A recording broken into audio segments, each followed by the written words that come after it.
Magandang araw sa inyong lahat and welcome back to my YouTube channel. Ito ang latest update sa kaguluhan sa Eat Bulaga. GMA bumagsak ang profit by 70% ngayong taon. Nataasan pa ng ABS-CBN sa revenue. May kinalaman nga ba ito sa Eat Bulaga issue? Ayon sa ulat ng Billionario.com, hindi napigilan ng chairman at CEO ng GMA na si Bilyonaryo Felipe Guzon ang matinding pagbaba sa kita ng GMA Network dahil ang mga kita sa advertising ay bumagsak ng mas malalim sa first half ng 2023. Ang profit ng GMA ay kumikita ng 2.8 billion pesos o 71% taon-taon. Ngunit ngayong taon ay 1.18 billion pesos na lamang sa unang 6 na buwan. Ang figure ni ito ay mas mababa sa pre-pandemic na kita ng GMA na 1.34 billion pesos noong 2019. Ang panahon kung kailan ang GMA ay pangalawa lamang sa katunggali nitong ABS-CBN sa karera para sa advertising. Napanatili ng GMA ang 72% market share sa Metro Manila mula nang mawala ng prangkesa ng ABS-CBN ang pamilya Lopez noong 2020. Iniuugnay ng GMA ang 3.5 billion pesos o 28% pagbaba sa advertising at customer sales nito dahil sa kawalan ng political ads. Kaya ang kabuang bilang ay 8.46 billion pesos para sa unang kalahati. Kapansin-pansin ang mga benta ng GMA ay nahuhuli kumpara sa ABS-CBN na nag-post ng 8.8 billion pesos sa pinagsama-samang kita na nagmula sa paglilisensya at syndication ng content library nito. Inamin ng GMA na ang ad revenues referred to as lifeblood ng kumpanya ay matinding tinamaan dahil sa kawalan ng placement na may kaugnayan sa halalan ngayong taon. Sinisi ng management ang mahina nitong ad sales sa humihinang household spending, bunga ng pagtaas ng inflation at borrowing cost. As a result, major fast-moving consumer goods or FMCG clients on the company, which largely bank on individual purchasing power, have likewise scaled down their ad spending, ang pahayag ng GMA. Sa gitna ng pagbagsak ng revenues, hindi napigilan ni Felipe Guzon ang tumataas na operating cost na tumaas ng 4% at ito'y umabot sa 6.9 million pesos.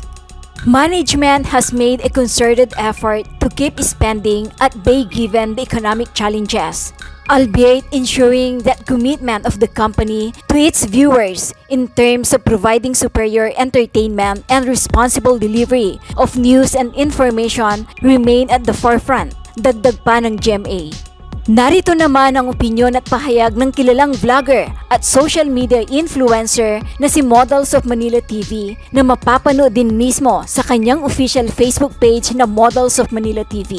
So ito guys, pag-usapan po natin itong report ng Bilyonaryo tungkol sa pagbagsak ng profit ng GMA for the first half of 2023. At pag-usapan din po natin mamaya kung meron ba itong kinalaman o naapektuhan ba ito ng buong issue ng Eat Bulaga. Okay? So according to Bilyonaryo, yun daw profit ng GMA ay bumagsak ng 2.8 billion or 71% year on year to 1.18 billion in the first 6 months this year. So, 71% po yung binagsak niya mula from the same period last year. Okay, so malaki po yun. Ang sinasabi naman ng GMA na dahilan ay dahil wala na pong mga political ads, unlike nung last year na may election nga naman. Pero itong figure na ito stands below yung pong pre-pandemic profit ng GMA na 1.34 billion noong 2019. So, ibig sabihin, noong 2019, kung maalala nyo nun, meron pang ABS-CBN nun, may kalaban pa sila nun, at ang kita nila ay 1.34 billion. Mas malaki pa rin kumpara po sa kita ngayon. So, ang tanong, nasaan ang problema?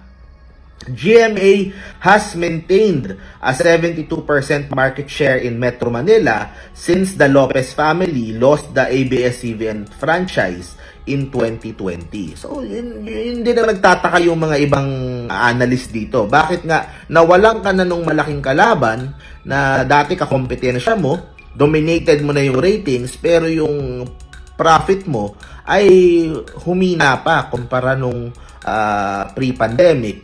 na meron kang kalaban. So, yun po yung mga katanungan po dito. So, GMA attributed the 28% drop in its advertising and consumer sales to the absence of political ads, bringing the total to 8.46 billion for the first half. So, yung pong kanyang consumer sales, yung kanyang mga benta ay bumaba to 8.46 billion. That is lower by 3.5 billion pesos from the previous year. Okay? Ang medyo interesting daw dito, sabi ng bilyonaryo, nataasan pa sila ng ABS-CBN na posted 8.8 billion pesos in consolidated revenues, largely derived from the licensing and syndication of its content library. So, ibig sabihin, wala na nga prangkisa yung ABS-CBN, mas malaki pa rin yung kanilang revenue, yung kanyang kita, sales, yung kanyang sales pala, hindi kita, yung kanyang sales, mas malaki pa kesa dito sa GMA. Pero alam ko, yung ABS ay net loss pa rin yung sa kanila. Hindi pa rin sila kumikita. Hirap pa rin silang maka-turn ng profit after mawalan sila nung kanilang prangkisa. GMA admitted that ad revenues was hardest hit due to the absence of election-related placements this year. The management blamed its poor ad sales on the weakening household spending, a consequence of rising inflation and borrowing costs. As a result, major fast-moving consumer good clients of the company, which largely bank on individual purchasing power, have likewise scaled down their ad spending. So, yung mga multinational na inaasahan ng GMA para po magpasok ng advertising sa kanila, siguro yung mga katulad ng Unilever, mga Nestle, mga Procter & Gamble, yun. So, yung mga Safeguard, Palmolive, yung mga ganung malalaking korporasyon ay nagbawas ng kanilang advertisement dito po sa GMA. So, maaaring sisihin din po dito ay yung pong paglakas ng social media, baka yung yung budget ng mga kumpanyang yun ay hinahati na rin nila sa YouTube, sa Facebook, so posible din po yun. Pero naapektuhan na po yung television. Amid falling revenues, Gozon failed to contain the rising operating costs, which increased by 4% to reach 6.9 billion. So, ang laki pa rin po ng kanilang overhead, ng kanilang gastos. So, meron daw effort yung management to keep spending at bay given the economic challenges, ensuring the commitment of the company to its viewers in terms of providing superior entertainment and responsible delivery of news. So, yun po talaga ang kinakaharap na problema ng television industry as a whole. Okay? Kahit naman yung TV5, di ba? At aminado din naman yung TV5, hirap din sila to turn a profit. Buti nga itong GMA ay kumikita, kaso pababa yung kita. Wala na nga yung ABS-CBN na franchise, pero mas malaki pa yung gross revenue sa kanila ng ABS-CBN. So, kailangan na po matutong mag-adjust ng GMA para po sa nagbabagong media landscape. Ang tanong ngayon, ito po kaya ay konektado o may dahilan dun sa kanilang mga naging aksyon dyan po sa buong Itbulaga issue na wala na silang effort na subukang pigilan yung Tito Vic and Joey, na hinayaan na lang na. Kasi sa totoo lang, ito pong sa block time sa tape, kahit humina, kahit lumakas, pareho ang kinikita ng GMA dyan. So, maaring wala silang incentive para kahit naman umalis yung Tito Vic and Joey, pareho lang din naman yung kikitain natin dyan. Diba? Parang wala kasing effort. Sabi nga ni Joey De Leon, hindi sila nangamusta. Diba? So, baka kaya hinayaan na lang nila na umalis itong Tito Vic and Joey. It opened up an opportunity for them na makuha yung It's Showtime na kumikita ngayon sila doon sa GTV. Okay? So, maaring yan yung mga tinitingnan nila eh. Diba? Nung umalis yung TVJ, hindi naman tayo nawalan ng kita. Diba? Kasi pareho lang naman yung inuupa sa atin, yung block time sa atin nitong tape.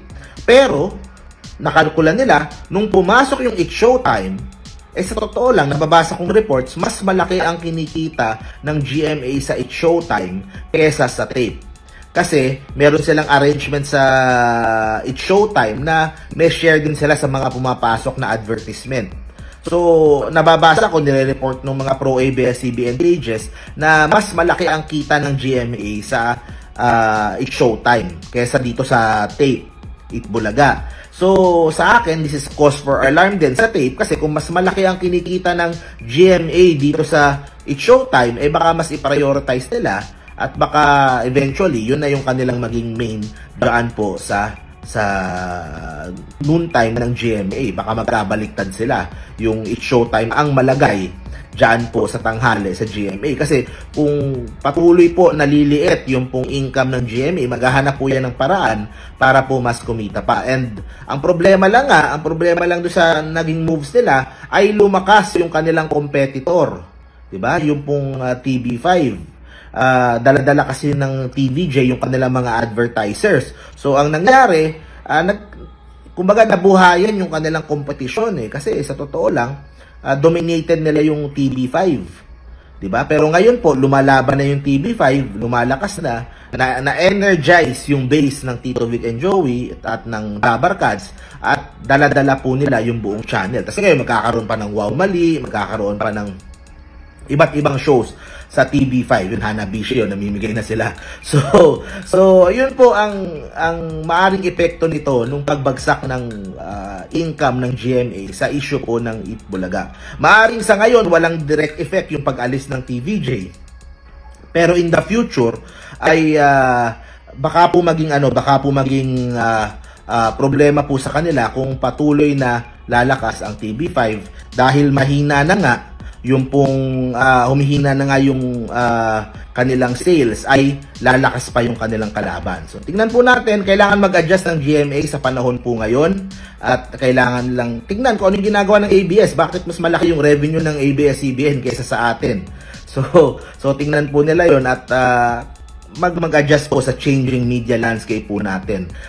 Social media, internet, at yung mga streaming services na doon po ang minamaximize ng ABS-CBN. Mag-subscribe at i-click ang notification bell para sa mga susunod na video updates. Maraming salamat po.